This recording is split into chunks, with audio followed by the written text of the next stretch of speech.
If you're a parent or an educator supporting young people who are struggling with their gender or sexual identity, or you're confused about the new terms and identities, non-binary, trans, pansexual, gender fluid, I've created this short resource to answer some of the most common questions that I come across. Kia ora, I'm Kit Hindin.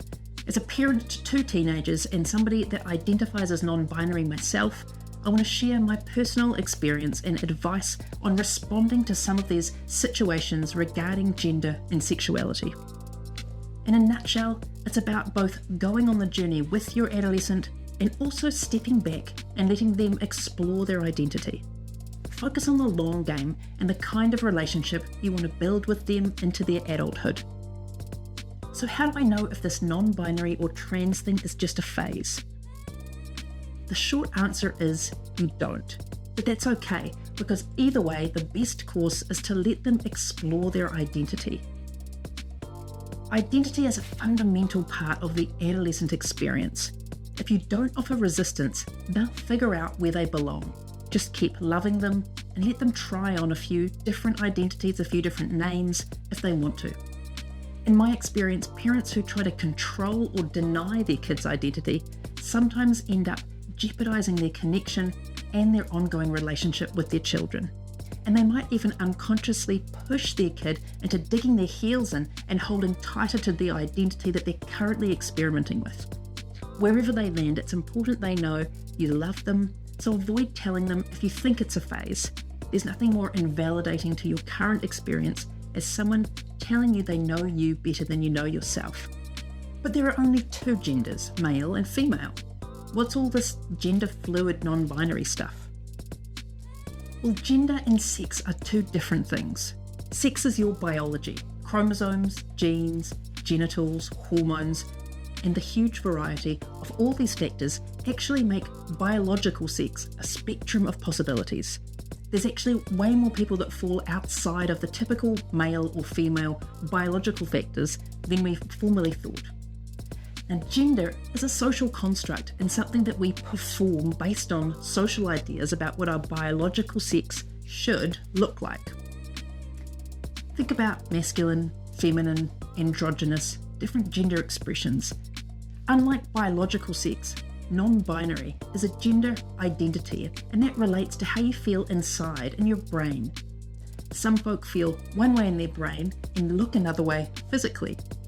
Gender expression relates to how you perform your gender through your clothing, your mannerisms. It's totally possible to have a more feminine gender identity and a masculine gender expression, like me. Those of us who identify as non-binary don't feel that either man or woman describes how they feel inside or express themselves. It doesn't necessarily mean that you want to change your body or your hormones, though in some cases it does. We didn't have this when I was a kid. Why is it suddenly trendy now? Non-binary and trans folk have existed in most, if not all, cultures across time. As society and science is now more aware and accepting of the diversity of humanity, people are subsequently more open and honest about who they are and how they feel. In addition, the internet has allowed so many people to do this research for themselves and find like-minded communities online. As society has evolved, we've matured past our old fixed ideas about what a real man and a real woman should act like or who they should love. My kid wants me to use they or them as their pronoun. Gender dysphoria is the anxiety and discomfort of being in a body that doesn't match the gender you feel like inside. It can feel depressing, humiliating, and oppressive. Now, this discomfort can be brought on by looking at the shape of your hips, your chest, your shoulders, hearing the sound of your voice, or your name or pronouns, or any number of other things. To hear he or she can feel jarring and uncomfortable. They is a singular pronoun that's actually been in use since 1386 in Chaucer's Canterbury Tales. It's not new, it's actually really old, and we already use it when we say someone left their phone behind and we expect they'll be back to pick it up. It can take a bit of time to get used to, but it's important to respect how somebody wants to be addressed. When you refuse, it can be interpreted as, I don't accept you, I don't see you, you don't exist. Imagine if somebody else decided your name and a different pronoun to what you use and insisted on using it even when you asked for something different. Again, even if your kid is experimenting with what it feels like to have a different name or a pronoun, show them that you love and respect them by using it. What should I say and do when my kid comes out to me? Well, tell them that you love them and you accept them. Ask them what they need from you, and ask them how they'd like to be referred to. At the end of the day, kids mostly want to know that you still care about them and you accept who they are. How can I support my kid in their relationships with other family members and at school? It's important that your kid feels that you're on their side and advocating for them.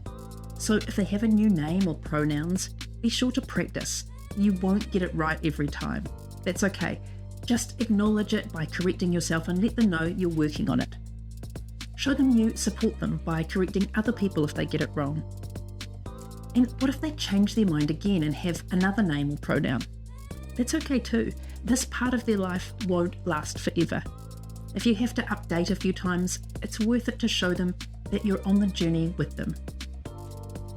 If you have questions or want to know more, I run workshops on this topic, or send me an email.